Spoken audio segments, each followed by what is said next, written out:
Muy buenos días. Buenos días. A nombre del doctor Raúl Contreras Bustamante, director de la Facultad de Derecho, les damos la más cordial de las bienvenidas a esta conferencia con el tema Zonas Económicas Especiales, a cargo del maestro Jorge Humberto Jaime Estelles, maestro de nuestra facultad, quien nos habla de este interesante tema, estas zonas económicas especiales. Para dar lectura al currículum del maestro Humberto Jaime Estelles, en realidad tendríamos que llevarnos toda la hora, situación que no es posible. Por ello es que yo únicamente voy a dar una síntesis, pero muy apretada de su currículum. El maestro Jorge Humberto Jaime Estelles es maestro por el Instituto Internacional de Derecho Marítimo de la Organización Marítima Internacional con sede en Malta, con la tesis El arresto de buques en México, una tarea pendiente y la ratificación de México del anexo 6 del convenio Marpol. Maestro con mención honorífica de la Facultad Náutica de Barcelona, con la tesis de estudio comparado, los procedimientos arbitrales marítimos mundiales. Licenciado en Derecho por la Universidad de las Américas, con la tesis Análisis Jurídico del Arbitraje Comercial Internacional en materia de Derecho Marítimo. Profesor de la Maestría en Derecho Internacional de la Escuela Libre de Derecho en Puebla y de nuestra Facultad de Derecho de la Universidad Nacional Autónoma de México. Respecto a su actividad laboral, actualmente es director de procesos jurídicos de la Autoridad Federal para el Desarrollo de las Zonas Económicas Especiales. Laboró como subdirector de enlace con la Cámara de Diputados de la Secretaría de Economía y fue secretario técnico de la Comisión Especial de Puertos y Marina Mercante de la Cámara de Diputados. Laboró como jefe de departamento de proyectos legislativos en la Coordinación General de Puertos y Marina Mercante y en funciones especiales con temas de la Organización Marítima Internacional. Ha sido asesor parlamentario en las comisiones de Medio Ambiente, Agricultura y Comercio y Fomento Industrial en la Cámara de Diputados y en el Senado de la República durante la 59 legislatura. Fue jefe del Departamento de Asuntos Internacionales de la Dirección General de Normatividad de la Subprocuraduría Jurídica y de Asuntos Internacionales de la Procuraduría General de la República. Ha colaborado en despachos en materia marítima y energética. Fue candidato por el Partido de Organización Institucional de la Asamblea Legislativa por el método de representación proporcional en el año 2015, además de que cuenta con una vasta obra escrita. Sin más preámbulo, los dejo para que vean del conocimiento del maestro Jorge Humberto Jaime Estelles. Maestro, bienvenido. Gracias, maestro, muy amable. Gracias. Hola, buenos días a todos. Les agradezco que hayan podido venir a un poquito de conocimiento de estas nuevas prerrogativas de esta nueva legislación que aparece en nuestro país a partir de este año. Y bueno, el tema de las zonas económicas en el mundo no es nada nuevo. Entramos, yo creo que 20 años tarde, 30 más o menos. Son espacios físicamente delimitados en donde tiene variantes económicas, fiscales y demás. Pero bueno, ¿qué es una zona económica en general en el mundo? Es una zona geográfica establecida, delimitada. Puede ser este mismo auditorio, o puede ser toda la Facultad de Derecho, o puede ser toda la universidad. Es un territorio en el cual se tienen la infraestructura especializada, ya sea solo para trámites y que en el territorio tengan los incentivos y los beneficios que tienen los usuarios, o puede ser un parque industrial, o puede ser una zona de negocio restringida, porque es delimitada, como les decía. Y bueno, ¿cuál es su fin? En realidad es atracción de la inversión extranjera, pero no solamente desde el punto de vista económico y de beneficio para el inversionista. Tiene la característica de ayudar en este espacio delimitado y a sus alrededores a los habitantes, ya de manera laboral y de manera social, para el desarrollo de este territorio.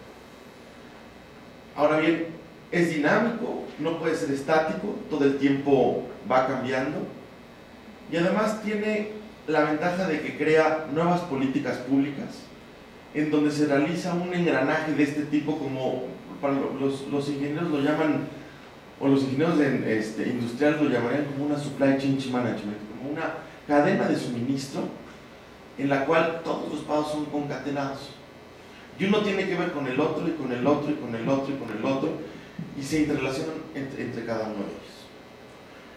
¿Qué es esta zona y para qué sirve? Es el territorio más benévolo que se tiene en un territorio para poder realizar cualquier tipo de comercio y cualquier tipo de intercambio comercial con cualquier territorio o con cualquier estado colindante o no. Ya lo veremos más adelante. En general, las zonas económicas especiales tienen la característica de dar incentivos fiscales, de desarrollar la zona en donde está ubicado, y además tiene la especialidad, no sé si alguien ha ido a Guatemala o a Belice, esta zona libre de impuestos de cualquier producto. O sea, es muy especial. En este caso, en México, veremos que es algo muy específico y que la ley marca y que tiene también la correlación con la legislación fiscal. ¿Quién tiene la capacidad de crearlas? Un particular no tiene la posibilidad de poder crear una zona económica en el sentido de que tenga la capacidad ni la capacidad de ejercicio sobre un territorio. Lo crea un gobierno federal, lo crea un gobierno central, de cualquier tipo de gobierno, lo tiene que llevar a cabo ese órgano regulador por parte del Poder Ejecutivo, y los motivos que lo impulsan y por qué. En este caso, en México y en lo particular, bueno, a raíz de esta creación de las zonas económicas especiales en una ley federal, cuenta, no hace muchos años, hace 4 o 5, cuando estaba en campaña el candidato que ahora es presidente, le pasó una tarjeta el otrora secretario de Hacienda, porque tenía varios ofrecimientos por parte de Asia para poder comerciar, China, Malasia, Indonesia, sobre todo sabiendo la actitud reformadora que tenía ahora el presidente Peña Nieto.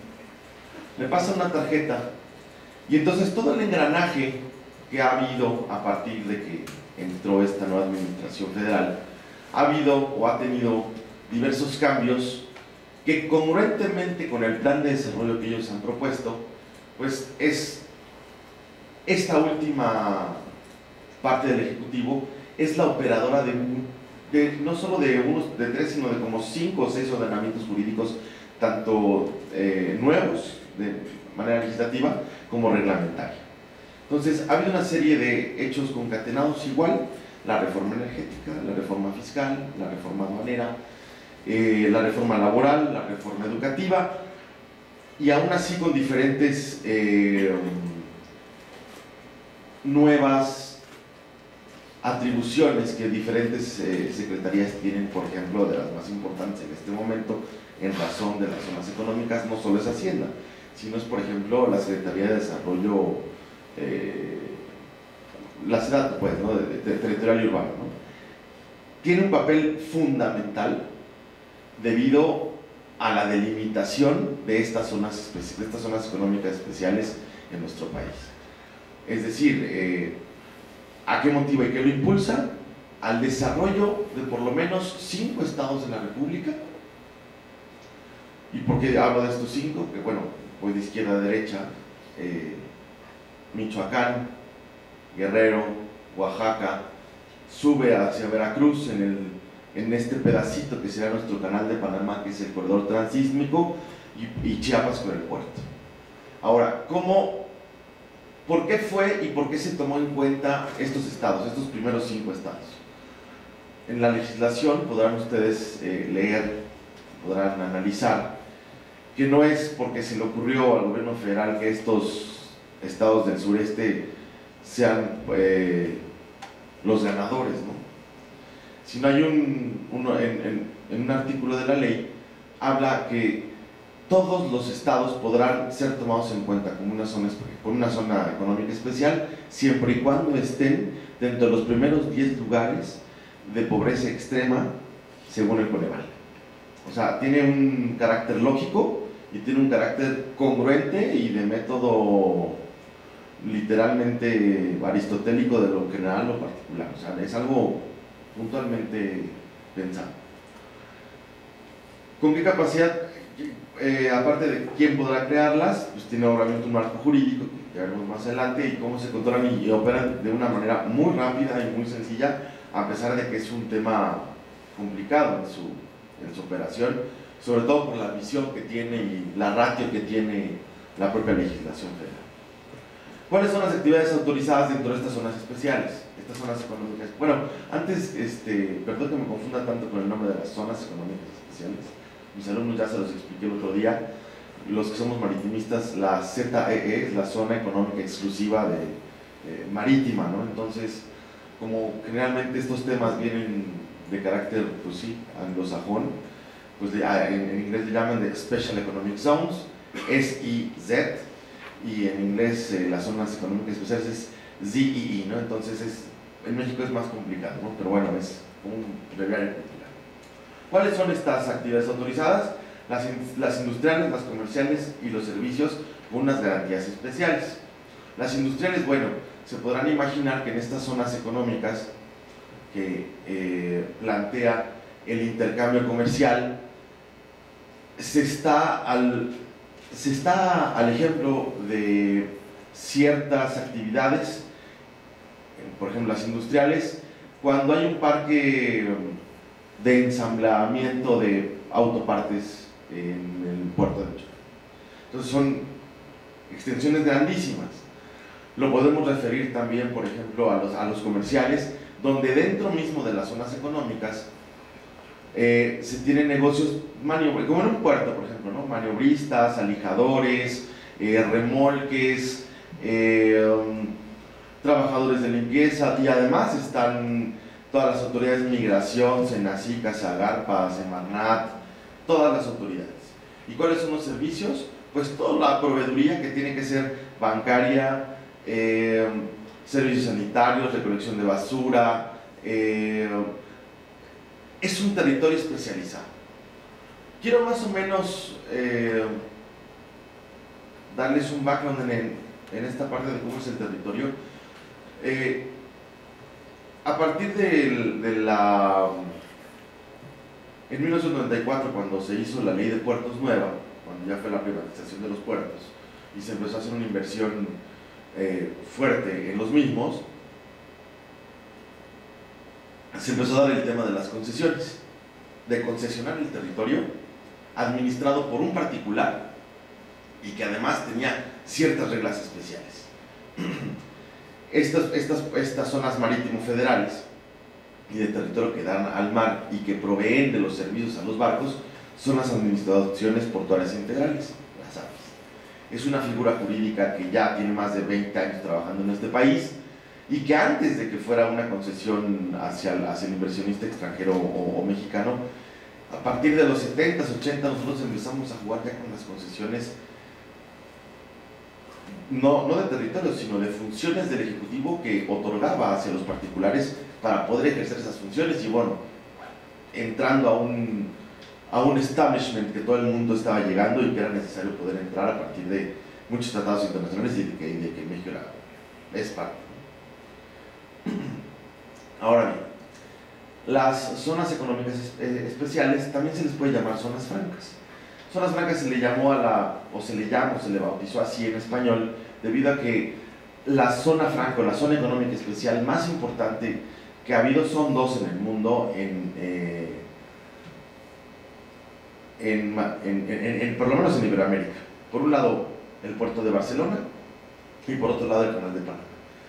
No nos metamos en el brete del canal de Panamá de los 100 años de concesión de los Estados Unidos, no, simplemente pensar en los beneficios que tiene y las características que tiene ese territorio para poder empezar a comerciar, y porque es no solamente estratégico que sea el que parte el continente americano, sino además tiene, si fuera muy caro y si fuera inoperante, pues estaría vacío, sino obviamente regala oportunidades y regala beneficios y características a todos los usuarios para poder utilizarlo y seguir utilizándolo, porque a lo mejor sería más barato bajar hasta la Patagonia o pasarlo por carretera por México, no lo sé, o no sé si Panamá, por el canal, a lo mejor Costa Rica, que también tiene un territorio más grande, pero igual pudiera ser más fácil el cruzar. En todo el mundo existen 3.000 zonas especiales, económicas especiales. Sin embargo, pues como todo, no todos son un éxito. 300 en el mundo son las que funcionan. De las 4 más importantes, ya les hablé de 2, Barcelona, Panamá, hay una en China y hay otra en Indonesia. Son las más específicas. Ahora, cuando les esté contando todo esto, por favor, vayan pensando o váyanse imaginando estos nuevos instrumentos jurídicos que tiene México, que ha ido cambiando, porque podemos llegar a pensar que se llama en inglés Paramount Clause, digamos, un umbrella clause, donde es abarcable todo, y todo es integral y se conjunta. Empiezan a pensar en el Tratado de Libre Comercio Trans-Pacific, empiecen a pensar en la reforma aduanera, es decir, si Asia ya tiene estas zonas económicas especiales y México va a entrarle a esto de las zonas económicas especiales y hay un intercambio comercial, no por nada se está pensando o están pensando la autoridad federal que es un buen puente en este momento para que puedan existir. Les decía, 300 son las más relevantes, 4 de ellas son las que les comenté, y el resto pues subsisten, y tampoco es como que el hilo negro de la economía de cada estado, simplemente es pensado en ciertos lugares para poder beneficiar no solamente al estado, sino a los municipios o las localidades alrededor. Ahora, conseguir este objetivo no solamente es trabajar duro, sino también tiene que ver con la nueva correlación y la nueva corresponsabilidad del sector privado con el sector público. La nueva legislación establece que todo debe ser consensado, tiene que ser transparente, obviamente, tiene que ser sustentable, tiene que ser autogenerado, tiene que ser, y mediante todas las reglas de vigilancia y estricta contraloría de todos y cada uno de los actores de estas nuevas zonas. ¿Cuál es el marco jurídico? Las bases constitucionales. En sí, el artículo 25-26, como todos sabemos, da la parte de desarrollo, da la parte económica y da la parte de competitividad en nuestra nación. Es decir, nace a través de la necesidad de competir con otros países y de que internamente sea competitiva la participación del sector privado y del sector público, además de tener, como les vuelvo a repetir, una estructura de nacimiento en línea recta a la Constitución y sobre todo a la congruencia de los artículos 25 y 26. Asimismo, como les decía, el 73 en sus fracciones 19 de y F, hablando específicamente de la SEDATU y de otras secretarías y en la Ley Orgánica de la Administración Pública Federal, pues hay hay nuevas actividades y hay nuevas facultades que tienen dichas secretarías.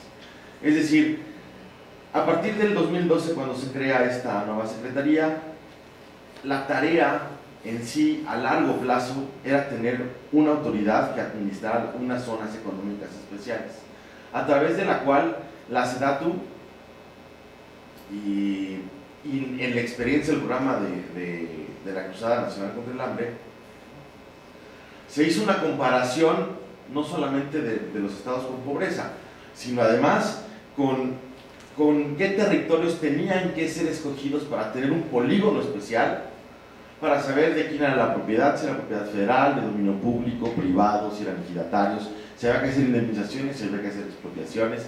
Es decir, es un tema que no solamente polémico es porque, bueno, tiene un presupuesto bastante amplio para poder operar, porque no es a corto plazo, es transeccional, dado que hay una ley federal, se está pensando de a 15 a 20 años más o menos igual que un Tratado de Libre Comercio, más o menos igual que una administración portuaria integral, a partir del 94 hasta la fecha. Eso es la visión que tiene la propia legislación. El marco jurídico de las zonas económicas especiales, pues en realidad son 3 y se estarán creando en el futuro algunas más. La primera es la Ley Federal de Zonas Económicas Especiales, que fue publicada en el oficial el 1 de junio. Su reglamento y el decreto de creación, su reglamento el 30 de junio del 2016 y el decreto de creación de la Autoridad Federal para el Desarrollo de las Zonas Económicas Especiales, el mismo 30. Este nuevo organismo, y además pues, se creará el reglamento interior de la autoridad, los lineamientos para el otorgamiento de permisos, asignaciones y autorizaciones, que no es más realmente que una actualización de muchas de las oficinas del gobierno federal que tienen las facultades de otorgar estos permisos, asignaciones y autorizaciones. En mi caso les podré hablar, y bueno, por la experiencia que tengo en materia marítima, que es la parte de la concesión de los puertos y la parte de la construcción portuaria. Las cartas de intención, que es un documento fabuloso en el sentido del análisis para poder ejercer una zona económica. Y los convenios de coordinación. Aquí voy a hacer rápido un paréntesis de la carta de intención porque más adelante no lo tengo.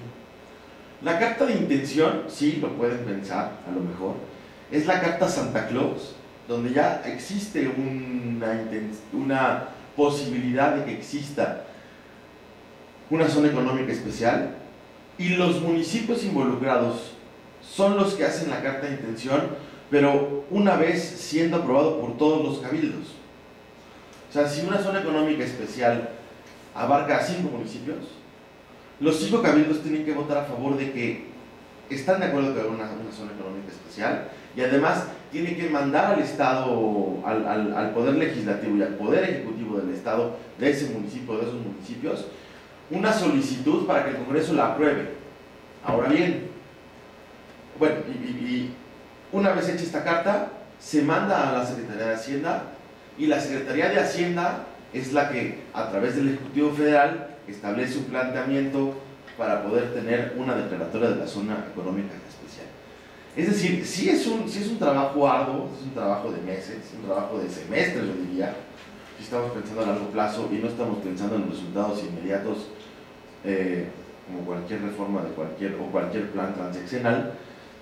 Y entonces, este hecho de que no por fin que el pacto federal se esté llevando de manera particular a materia general jerárquicamente, es lo que debería de ser en casi todas y cada una de este tipo de legislaciones, en lugar de esperar. Aquí le estamos dando el remedio antes de que haya una enfermedad, es decir, ¿para qué contrato? ¿Para qué licito? ¿Para qué expropio? ¿Para qué me meto en problemas con la consulta indígena? ¿Para qué? No, se está haciendo desde abajo hasta arriba y se ha hecho desde abajo hasta arriba. Eso es lo que ha venido pasando durante más de 4 años. La regularización de la tierra sedatu, consultas ciudadanas, ha venido cayendo, y aparte estudios técnicos en la cual merece la pena tener este tipo de zonas para saber qué productos, qué servicios y qué expertise tienen los pobladores alrededor. ¿Ok? 2. ¿Cuál es el concepto de la ley federal? Como ya sabemos, y hasta creo que casi todos mis alumnos ya hemos visto el artículo 133, sobre todo en la jerarquía constitucional kelseniana, es simplemente darles pues, otra vez la clase de la piramidal de Kelsen, incluyendo tratados internacionales y cuáles y a dónde nos tenemos que adherir como legislación federal. Ahora bien, les estaba comentando hace un momento de cómo va a ser la carta de intención, y uno de los planes del Poder Ejecutivo y de esta autoridad federal es tener en cada uno de los estados donde hay una zona económica especial una ley local.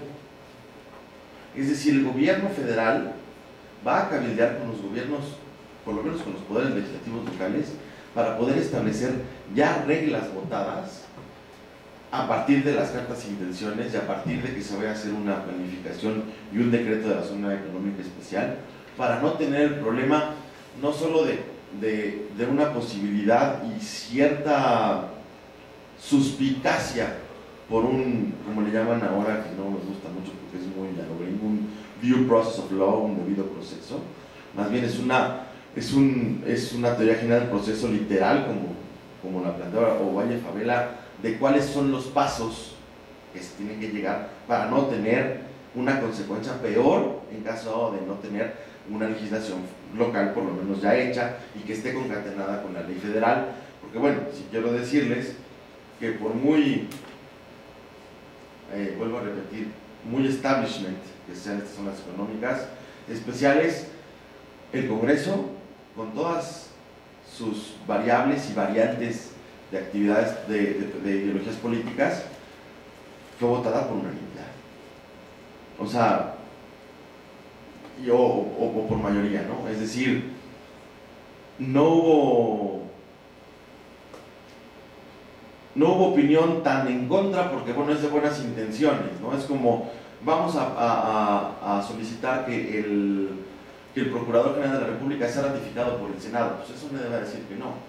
Y nadie va a decir que no, que queremos un campo de refugiados y que se apruebe por el Congreso, por ejemplo. Pues nadie va a decir que no. ¿Me explico? Es decir, la buena, como toda ley y como toda necesidad de un control de poderes, aprobaron una ley sin problema, independiente, y vuelvo a repetir, eso es muy enfático, independientemente de la ideología política que tengan los partidos. Realmente, pues este tema, pues sí sigue siendo la concesión del territorio, la cesión de derechos parcial o total acerca de algunos servicios, que siempre ha tenido pues, un cierto tinte polémico para cierta ideología política. ¿Cuál es la distribución de competencias? Es lo que le estaba diciendo. Esto es, ahora sí que en las buenas intenciones, espero que no se quede la ley y que la operación siga. El pacto federal está perfectamente bien delimitado para que ninguno de los poderes se contraponga uno contra el otro y que además atribuyan a la facilidad del comercio, del intercambio de servicios, de todas las actividades que van a hacer entre las zonas económicas especiales. Es decir, no se está saltando ningún tipo de procedimiento ni de legalidad. Creo que esta ley, al ser nueva y tener contrataciones públicas, concesiones del Estado, participación de los sectores privado, público y social, mejoramiento del territorio, apertura de escuelas, hospitales, centros recreativos, además de centros comerciales, además de darle una ventaja a los habitantes cercanos, que el resultado sería el expertise de los habitantes que están alrededor o que están dentro de la zona, para que se puedan especializar y que obviamente no tengan que volver a irse a ningún otro estado a radicar para poder trabajar u otro país. Se estaba pensando en su momento y se comentó en algún momento dado que se están pensando en no regresar a todos, pero sí ofrecer a los migrantes en Estados Unidos de ciertos territorios y en ciertos estados que van a ser las zonas económicas, que regresen ya con su expertise para poder formar parte de esta cadena nueva de desarrollo dentro de sus estados. Digo, ya tienen muchos experiencia fuera del país, muchos migrantes, y pueden regresar para aportar a su estado, ¿no? Localmente. ¿Cuál es la naturaleza jurídica de la autoridad federal? Pues se crea un nuevo órgano desconcentrado de la Secretaría de Hacienda y Crédito Público, que entonces, ¿qué le permite esto a la autoridad? Pues tener una libertad de decisión, porque tiene patrimonio propio, porque tiene la capacidad de tener decisiones técnicas, jurídicas y administrativas para poder llevar a cabo esta actividad. Entonces, esta autoridad es la que le dará la facultad a los administradores, crea una figura en la propia ley de los administradores integrales, igual que una administración portuaria, que llevará a cabo las actividades de ceder los derechos parcialmente o total para que puedan funcionar estas zonas. Es decir, cualquier persona física o moral que esté asociada jurídicamente y legalmente en nuestro país con exclusión de extranjeros, con inversión extranjera, o sea, con todo el aparato mercantil que se necesita para poder tener una concesión del territorio, es decir, que tenga fama, que tenga garantías, que tenga seguros, que tenga todo lo que ya sabemos que tiene que tener una concesión y que tiene que jugar para, o que tiene que tener cómo entrar a la mano, por decirlo así, si hablamos del póker. Ya tiene esta facultad del órgano desconcentrado, solamente que el órgano desconcentrado, para que Hacienda no vea directamente estas actividades, crea un órgano desconcentrado. Es decir, si lo comparamos otra vez con la Coordinación General de Puertos y Marina Mercante, que es muy parecida a la actividad que va a hacer en la parte de la concesión para hacer, o cuando se hace ya la declaratoria del polígono de la zona económica especial, la diferencia con la Coordinación General es que es directo del organigrama de la Secretaría de Comunicaciones y Transportes. Entonces tiene que pasar por todo el aparato burocrático hasta llegar a la autorización del secretario, si es necesario. En este caso, ya no. En este caso, ya se hacen una serie de atribuciones hacia la autoridad federal, que entonces le otorga a la autoridad la facultad, mediante acuerdos, obviamente, pues tiene que haber una figura jurídica que sustente esta delegación de facultades, para poder decidirlas. Pues ya no tenemos que llegar hasta el secretario de Hacienda para que firme pues ninguna autorización ni nada, al contrario, ya existe el órgano máximo, que es la autoridad federal, para poder otorgar estas concesiones. ¿Qué elementos de desconcentración son como que innovadoras? La ventanilla única, la libertad técnica y administrativa, como les había dicho. Las unidades del órgano desconcentrado no dependen de las unidades del órgano central, como les decía, y bueno, según el artículo 18 de la Ley Orgánica de la Secretaría de Hacienda, pues bueno, otorga facultades para la autoridad federal. La participación del sector privado, que es para muchos, y vuelvo a repetir, esta ley fue votada por todas las ideologías de los partidos, y entonces autorizaron que la inversión sea privada, nacional o extranjera. Eso es ya una actividad o una actitud de pues, todos los gobiernos dentro de lo que se tiene que hacer para el progreso, ¿no? Es decir, bueno, lo que a la postre esperemos que sea progreso, ¿no? La participación de los distintos niveles de gobierno, como les decía, del Pacto Federal, y aquí a muchos van a decir, aquí viene lo bueno, son los incentivos fiscales y del régimen aduanero. Pues sí, es atractivo, porque según de conformidad con la ley federal, pues sí, habrá, cuando sea una importación temporal o una importación definitiva, habrá diferente baja de impuestos, del ICR, del IVA, algunos no pagarán, otros pagarán menos, de los productos que tengan insumos internos, y pensar, y tampoco podemos irnos más allá de la explicación, como un recinto fiscal especializado, ¿no?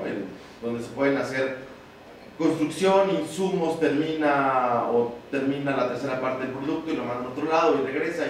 O sea, es una actividad que no es nueva para nosotros. También, lo que es importante, como les dije, es un nuevo régimen aduanero. Vuelvo a repetir, volvamos a ver el big picture y así el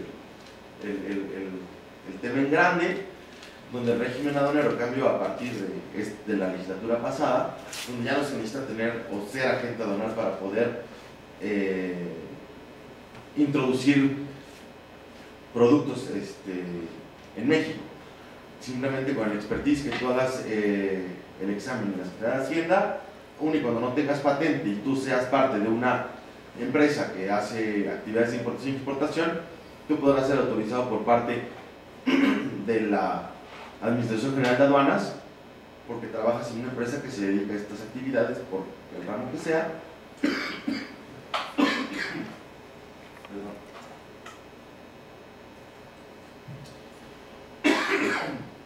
Perdón. Y hacer estos trámites. Además de que, bueno, se le bajarán impuestos, como les dije, no solamente en la TIGE, sino a partir de importación y exportación en diferentes productos para la entrada y salida de los mismos. Los aspectos relevantes de la Ley Federal de las Zonas Económicas Especiales, como les decía, es la ventanilla única, una de las cuales es la ventanilla única, hablando desde el punto de vista administrativo. ¿Cuál es el beneficio y cuál es la característica de esta ventanilla única? todo particular, todo usuario, todo, hasta las mismas autoridades federales o locales, tendrán que ir a la ventanilla única para cualquier solicitud dentro de la zona económica especial. ¿Y a qué se va a dedicar la ventanilla única? Va a ser el supergestor, porque aparte no está pensado solamente que haya una manera de especialización de la ventanilla única. No, la COFEMER tendrá que ver con la ventanilla única y con los procedimientos y procesos locales, federales y administrativos que tengan con todas las autoridades. Todas son todas: aduaneras, economía, Senacica, Zagarpa, comunicaciones y transportes, migración, gobernación, Sedesol. Es decir, la ventanilla única tendrá que resolverle el problema a la persona que lo está solicitando. Sin embargo, tampoco es, si tú vas a la ventanilla única y no te resuelven, no te prohíbe ir a la autoridad directamente, a la Secretaría de Hacienda o cualquier otra, a poder gestionar tu asunto. Es decir, la obligación no tiene que ser una corresponsabilidad, es una obligación de la autoridad. Sin embargo, si no se resuelve o no se puede resolver, el propio particular sí puede ir a cualquier oficina a arreglar su asunto con el número de folio tal de la ventanilla única tal. ¿Sí? Ahora bien, es importante recalcar que, como en muchas de las leyes, en muchas leyes federales, cuando se otorgan permisos, autorizaciones, concesiones, existe mucho la polémica y existe mucho particular que a lo mejor lanza la piedra para ver cuál va a ser el resultado del permiso de la autorización, y nada más es con el único fin de saber si le otorgan, si le dicen que no, pues irse a un juicio, etc. Una de las grandes virtudes de esta ley es que cualquier tipo de trámite no contestado llega a la negativa ficta, o sea, no hay de otra. Y obviamente pues tendrás la queja en el procedimiento administrativo correspondiente en el Tribunal Federal, en el Tribunal Fiscal, en el Tribunal de Justicia Administrativa de este país, a través de la Ley de Responsabilidades y a través del procedimiento administrativo. Es decir, no es de que si son 60, 30, 20 días, como marca la ley, en diferentes opciones de solicitud, ya sea de la concesión, un permiso, una autorización, si tarda la autoridad y hay queja de la responsabilidad del servidor público al no hacerlo, bueno, pues obviamente tendrá un procedimiento. Pero si no hay una respuesta por los días, si pasó o no se sobresee, simplemente es una negativa ficta y tendrás que volver a hacer tu trámite. No hay opción de que una parte y luego otra oportunidad, no, o sea, es muy sencillo, es negativa ficta. Y no se andan con la divergencia, por ejemplo, en la Procuraduría Federal del Consumidor, que no se sabe si es afirmativa ficta buena o mala o negativa ficta. ¿Me explico? Es muy sencillo y se sabe de antemano que esto da certeza jurídica, porque claro, no se queda en el limbo jurídico ni en el limbo administrativo un silencio, para no decir que cayó todo porque ella dice nada expresa. ¿Me explico? Ahora, pues bueno, el impacto social y ambiental, algo muy importante. Como es una nueva legislación, como todos sabemos, y les digo, y como les comenté, esto es sustentable, autogenerable, controlado, auditable, la Secretaría de Función Pública está al pendiente, etcétera, etcétera, etcétera, pues no podemos dejar fuera a la Secretaría del Medio Ambiente, de Semarnat. ¿Por qué?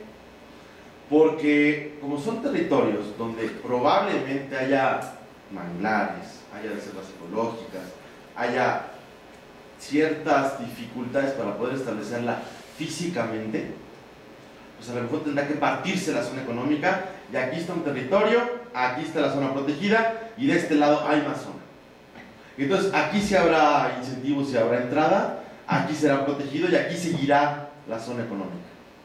O sea, la propia ley establece que puede ser un solo espacio, o pueden ser varios alrededor. Y entonces, si tú llegas a esa oficina o llegas a ese territorio, pues tendrás beneficios. Pero si el territorio de al lado no lo está, no tendrás esos beneficios, aun y cuando tenga el mismo negocio en la zona económica al lado. ¿Sí me explico? ¿Sí? ¿Es claro? Ahora, ¿cuál es el proceso de implementación? Como les decía, hay una carta de intención de los municipios y pasa al Estado, al gobierno local, pasa al Congreso local y luego ya se hace la declaratoria. Se hace un dictamen en el cual la autoridad federal lo autoriza. Pero no, perdón, antes, algo muy importante, aquí en esta parte del impacto social. Está pensado en la ley y además que tenemos una vacatio legis en materia de consulta indígena, debido a que nada más tenemos el tratado de la OEA y que es aplicado internacionalmente, pero que no ha pasado una ley como tal y con un procedimiento como tal, no se está pensando, ya se tiene pensado que la consulta indígena debe de ir en caso dado que sea necesario, y no nada más indígena. Si fuera la Ciudad de México una zona económica especial, pues tendrían que ser los comités ciudadanos, los nuevos, con las alcaldías. ¿Me explico? Tiene que haber una consulta para que entonces, como les decía, ya hay remedio antes de la enfermedad. Se consulta al sector privado, al sector social, al sector ambiental, al sector empresarial, a la autoridad federal, y a todos y cada uno de los estudios que se han hecho económicos para ver qué productos, qué actividades y qué especializaciones del territorio existirán para poder ofrecer esa zona hacia los inversionistas, ya sea nacionales o extranjeros. Y bueno, les decía entonces, hay un dictamen, de este dictamen es una declaratoria de zona que es en el Diario Oficial de la Federación, y entonces a través de un convenio de coordinación, igualmente respetando el Pacto Federal, que ya vimos en el artículo 41 y toda esta parte jurídica de estructura constitucional y legal, tendrá que existir para que puedan operar, y además deberá de existir un programa de desarrollo que tendrá que ser autorizado por la autoridad, pero además por un consejo dentro de la zona económica especial. No solamente ya va a haber una consulta previa, sino además va a haber un consejo que va a tener que tomar decisiones a partir de la declaratoria. Y va a tener que ser revisable, porque obviamente es igual que un programa de desarrollo portuario, tendrá que haber una revisión con un tiempo perentorio, y tendrá que haber modificaciones, y tendrá que haber solicitudes de cambio, y tendrá que haber todo para la construcción, mantenimiento, comercialización de una zona económica especial. Esto es más o menos para que vean cómo se estructura el aparato gubernamental de la autoridad. Es un gobierno de país anfitrión que tiene una autoridad. Esta autoridad es la que regula a todos los actores dentro y fuera de la zona. Además tiene dos divisiones administrativas, la ventanilla única y el desarrollador. El desarrollador sería el administrador integral. Este administrador integral es el que ya luego entonces abre tanto cuál va a ser su materia de inversión, si va a ser nacional o extranjero. Tiene que tener obviamente una experiencia en el desarrollo de este tipo de zonas o de negocios multianuales, multiparte y a largo plazo, además de que tendrá que ver quiénes van a dar la proveeduría de todos los servicios dentro de la zona y sus alrededores. Y la ventanilla única, como se los dije hace un momento, pues es el que tiene la facultad de hacer y resolver todas las solicitudes de todos los actores dentro de las zonas económicas y que puedan ser afectadas o que necesiten ser solucionadas por parte de la autoridad. Pues más o menos es un bagaje muy rápido de una ley de 60 artículos, que tiene 4 capítulos, que tiene un reglamento de 95 artículos y que obviamente pues en cada uno de ellos pues viene requisitos de contratación, que tiene que tener acta constitutiva, etcétera, etcétera, etcétera, y además los tiempos perentorios para poder realizar estos trámites. Esto es muy rápido, en menos de una hora, algo que seguramente es como para tesis y doctorados y los que se interesen. Yo creo que si se meten en este tema y si entran con toda seriedad y con toda pasión y honestidad, pues seguramente serán los abogados mejor reconocidos sobre las constituciones de este país. Yo creo, no lo sé. ¿Alguna pregunta? Muchas gracias.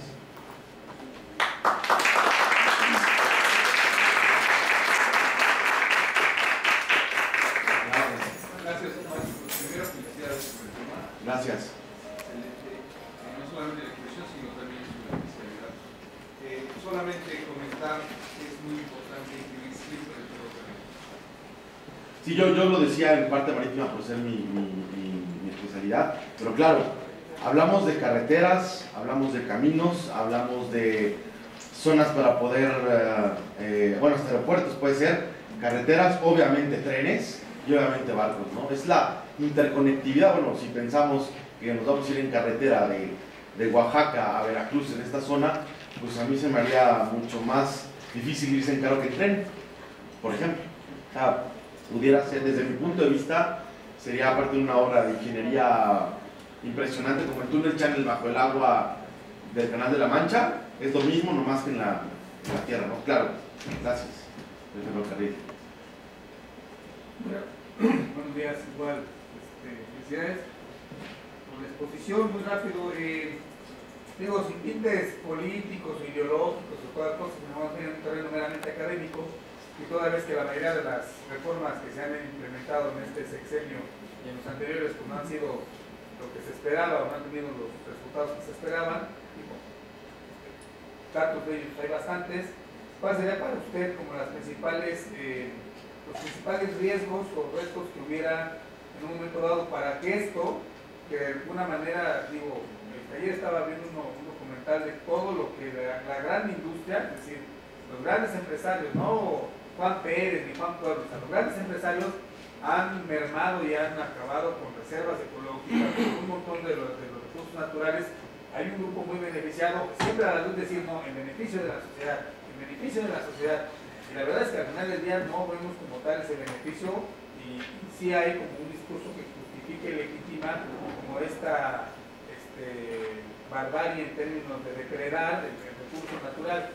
Un poco por aquí el asunto finalmente es económico, pero en ese sentido, dos cosas muy rápidas. ¿Cuáles serían como los riesgos para que no tuviera como los impactos, sobre todo en términos sociales, de beneficio?